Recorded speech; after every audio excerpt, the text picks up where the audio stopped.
of land and air borders between ECOWAS countries and Niger to be lifted. No-fly zone of all commercial flights to and from Niger is to be lifted. The president of the ECOWAS Commission announcing the lifting of sanctions imposed on the Republic of Niger, Mali and Burkina Faso. Sanctions imposed in line with ECOWAS Protocol on Democracy and Good Governance after the democratic governments in the country were overthrown. The sanctions were intended to pressure the countries to restore constitutional order and return to democratic governance. Instead, the three countries announced their withdrawal from ECOWAS and formed the Alliance of the Sahel states. The global environment has changed.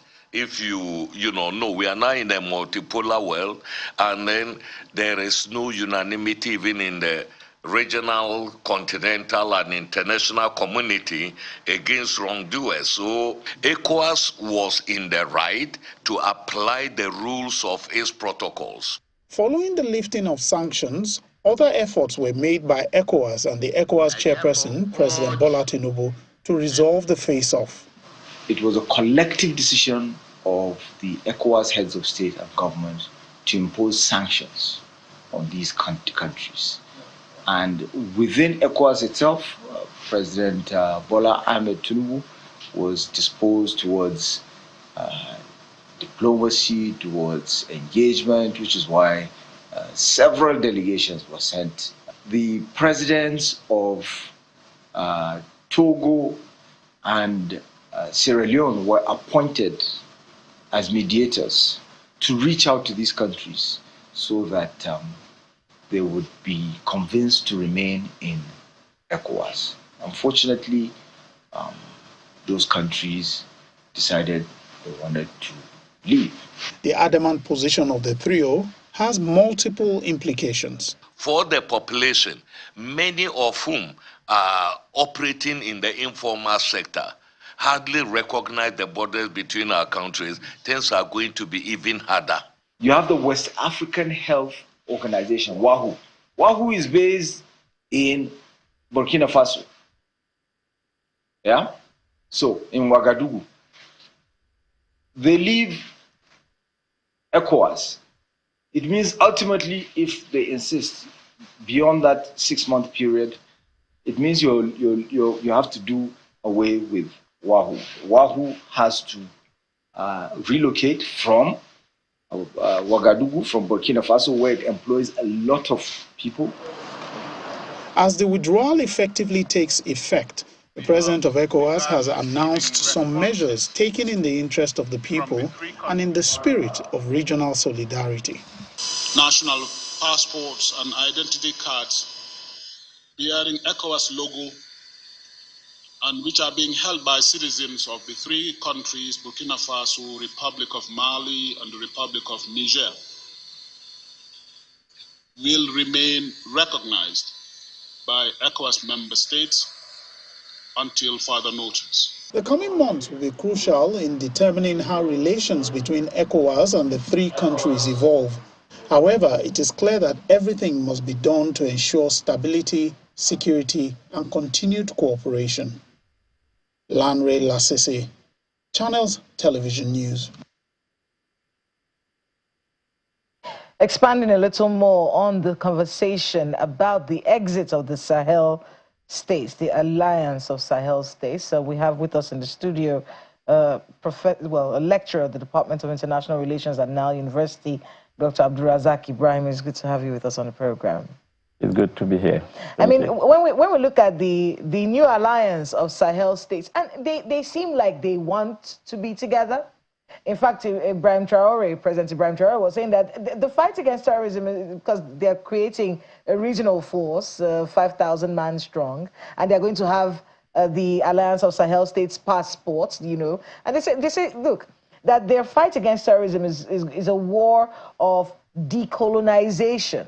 And we do know that on the 30th of January, the International Conference Against Terrorism is going to be holding on the 30th in Niamey.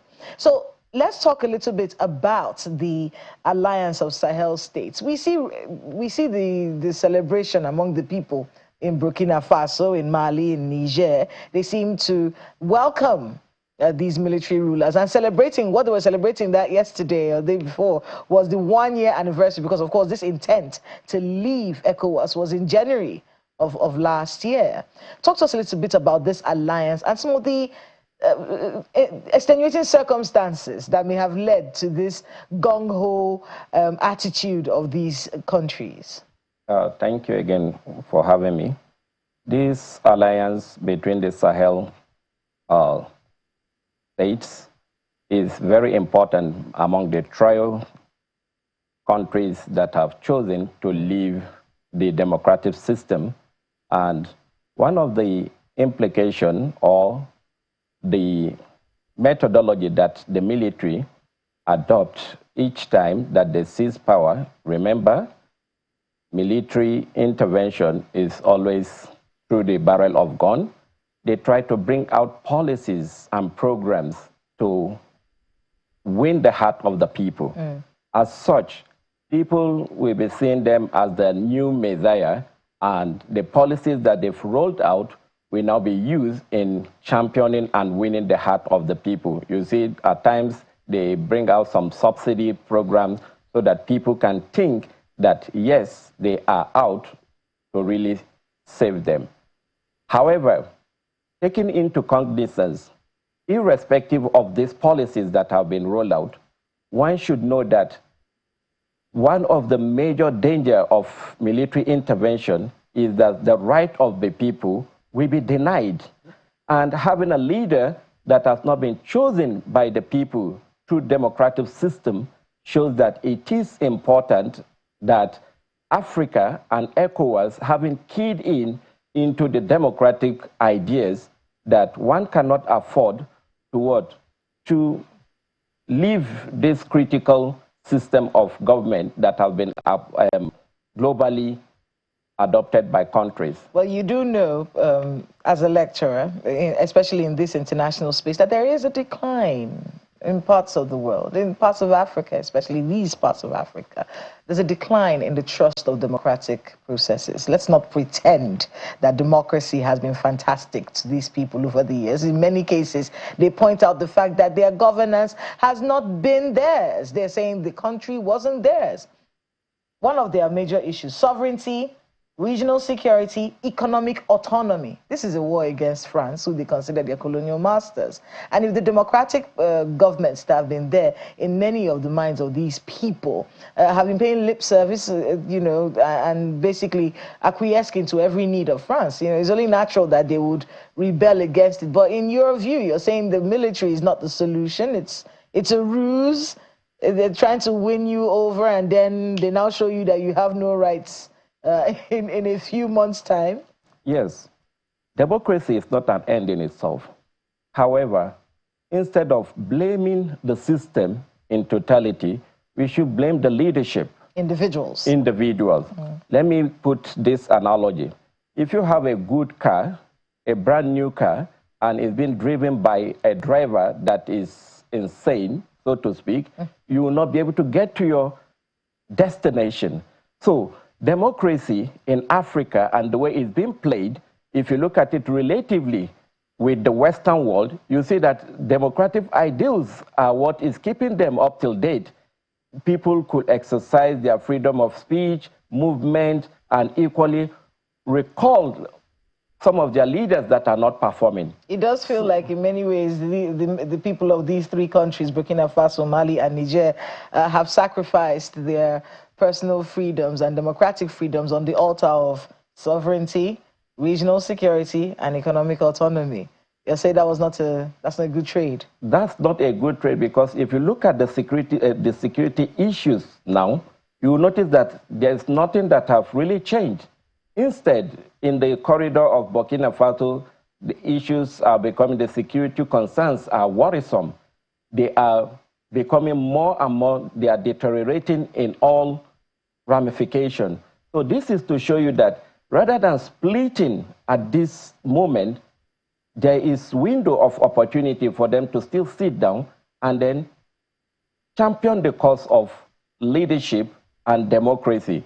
If they have bring out or roll out a program on how to become a democratic system again, I am sure that the ECOWAS community will be ready to absorb them for a particular period of time so that they could key into the democratic ideals. So let's talk about ECOWAS.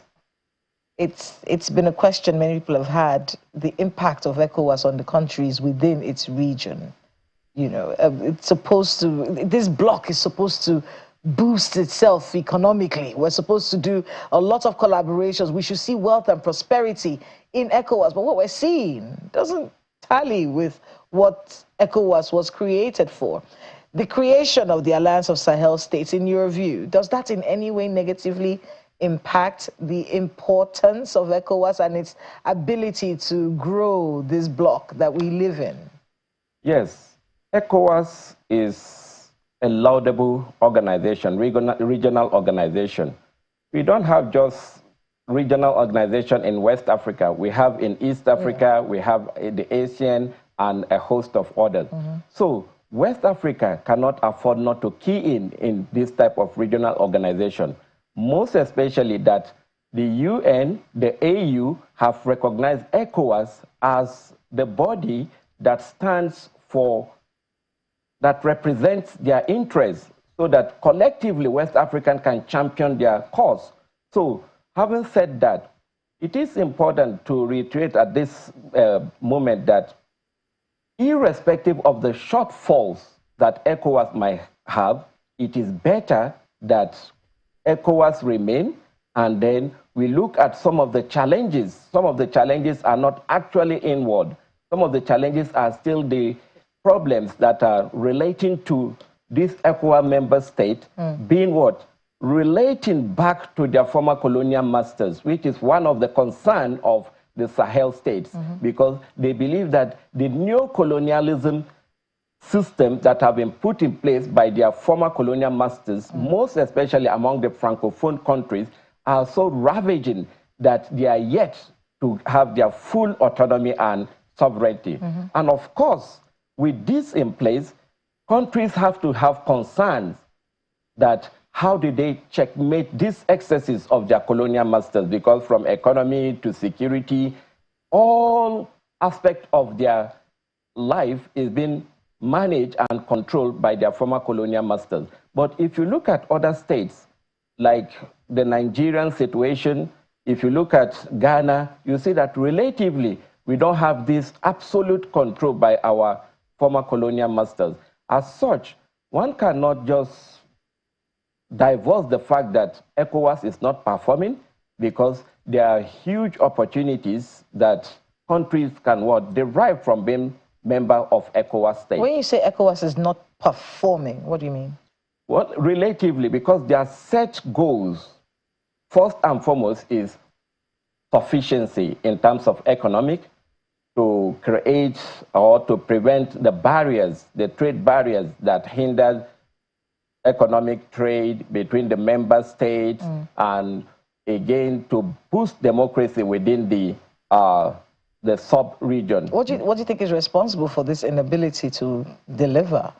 What I think, in my own opinion, that is responsible, if you look at it from the historical memory lane, the founding fathers of Africa have a vision, and their vision is Africa first.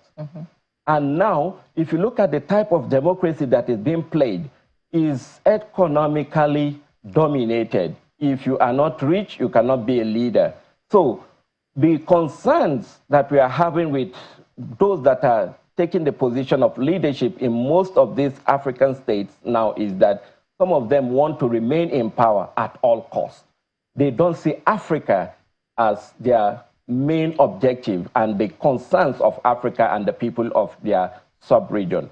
Not until and unless all the leaders could come together and focus and roll out programs that will capture the African concerns, then I think it will still be the same ball game. I mean, when we look at Nigeria's foreign policy, and at least we learned it from secondary school, even in university when we were studying, Africa is the centerpiece of Nigeria's foreign policy.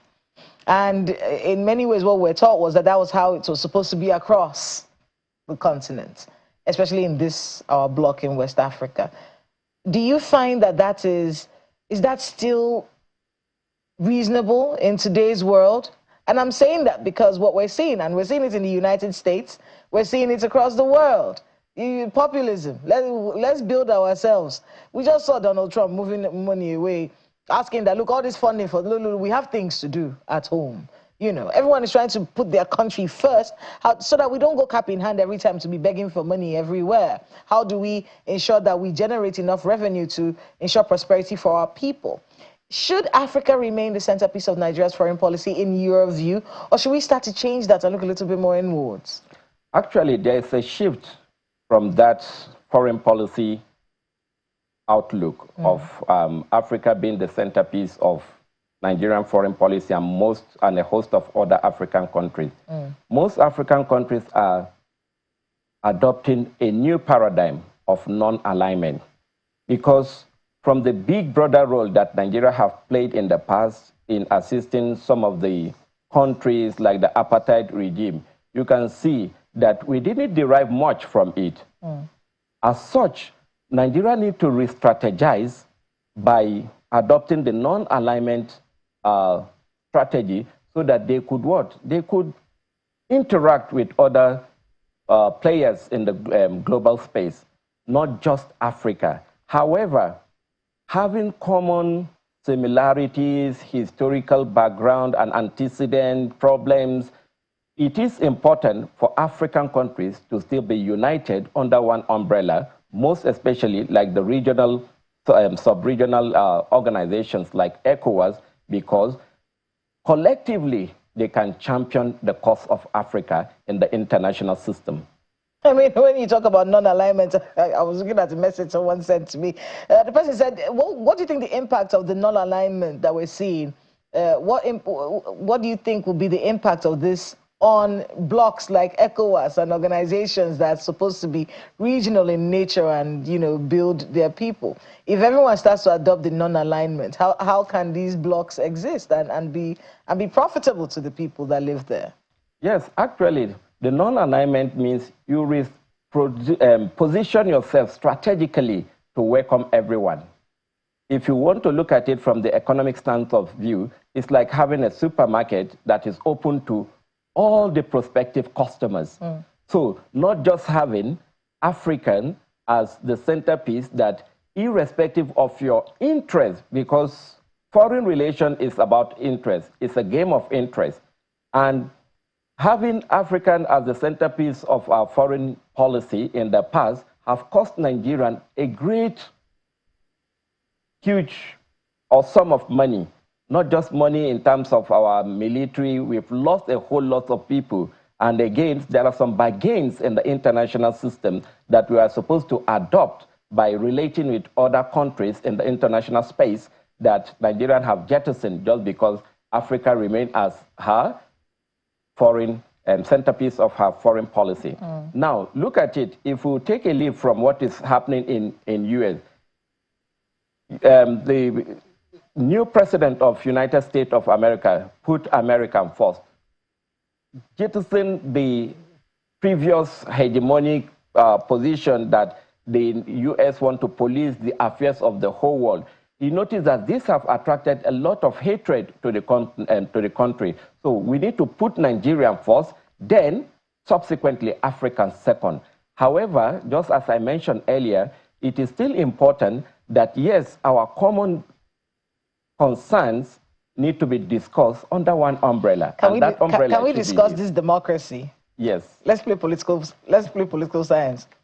This democracy that we are practicing in Africa, is it really working for us? We've been hearing conversations, even from former President Olusegun Obasanjo, about changing our type of governance to suit our peculiarities as a people. It does feel, in many areas, that we have borrowed a system that works for the people that created the system, and we're trying to impose it on ourselves here.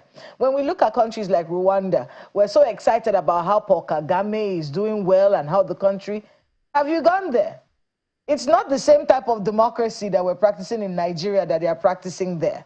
the sacrifices that they have to make for the system of government that works for the people of those places. Is that something maybe African leaders have to start thinking about? Maybe the OAU has to start thinking about what we define as democracy. Because in many ways, when we look at our system here, it does feel like we need something tailored to what we do. Do you agree with this point of view? Yes, absolutely. I agree with this because as a teacher, we've taught our students pre-colonial system of Africa.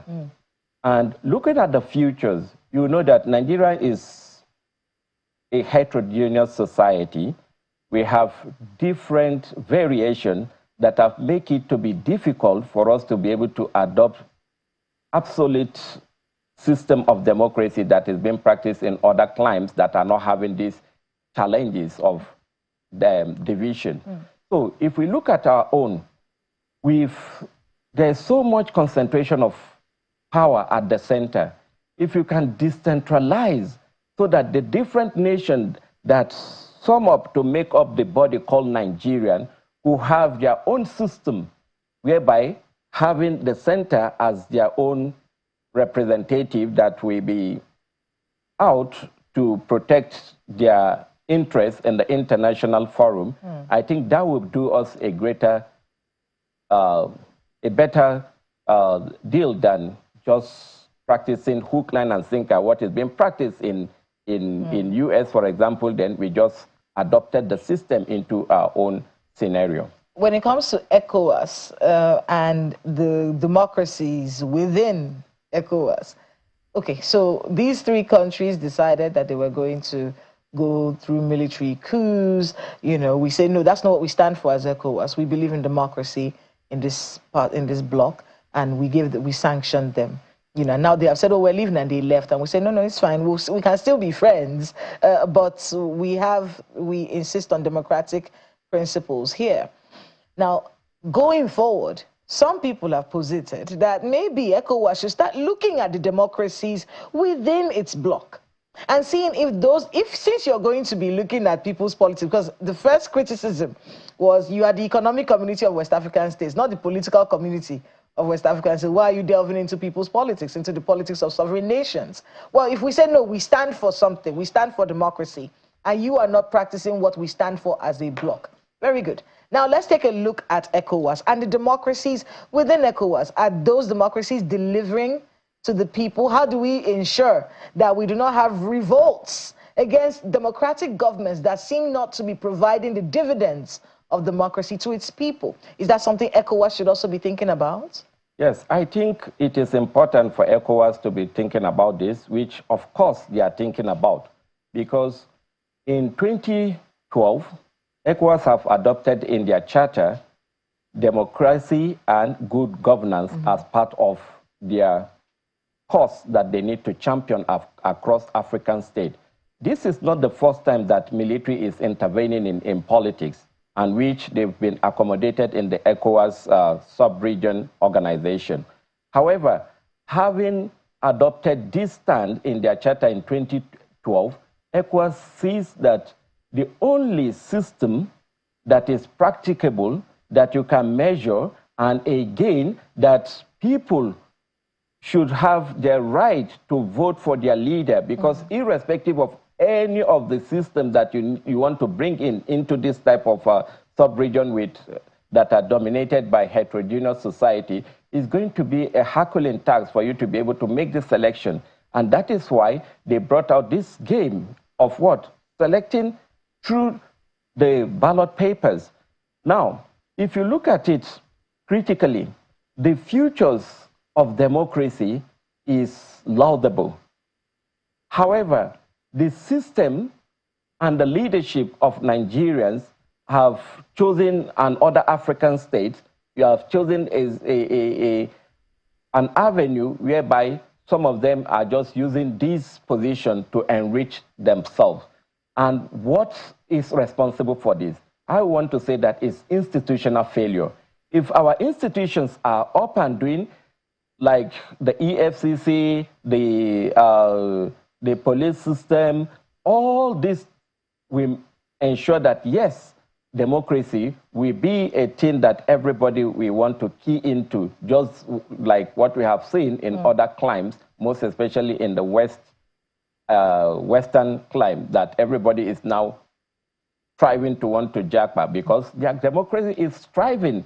So why is it that Africans cannot take a leave from that by making sure that our institutions are up and doing and working well, so that we will not be part of those that will be considered as, okay, this is a fallout from the ideas of democracy. I mean, when you say the push of ECOWAS is democracy and good governance, in your view, in what ways is ECOWAS looking into good governance in its democracies within the bloc? Yes. Are they insisting on good governance from these leaders? We have leaders who want to stay in power perpetually. We have poverty levels rising. We have insecurity that has gone on for decades, cross-border insecurity that nothing has been done about. Is ECOWAS really looking into the good governance bit of this deal? ECOWAS is not just looking at it. However, there are steps taken, positive steps taken to ensure that this is actualized. Let me cite an example. In Gambia, when Yahya Jammeh insisted on not leaving the country after the election, there were interventions by ECOWAS that ensured that, yes, he chose to leave the corridor of power because he was democratically defeated. Again, there in this sub-region, you see that there are military joint task force. Yet, the issue of banditry insecurity in the sub-region is still increasing. Now, let's assume that we don't even have a platform or a forum that is bringing people together to collectively champion this cause of fighting the insecurity. That means it's going to be very difficult for us to live as a nation. So ECOWAS is doing a lot. However, a lot of challenges are equally surmounting their effort that is making it to look like they are not performing at all. All right, well, we do have to wrap it up there, Dr. Abdulrazak Ibrahim. Thank you very much for your insights this morning. And of course, we'll be watching to see how both the Alliance of Sahel States and the reshaped map of ECOWAS, we'll be watching to see what kind of developments happen in the course of the year. But I want to thank you very much for making out the time to be with us this morning. Thank you for having me. Dr. Abdulrazak Ibrahim there, lecturer at Department of International Relations, NAL University, join us right here in the studio.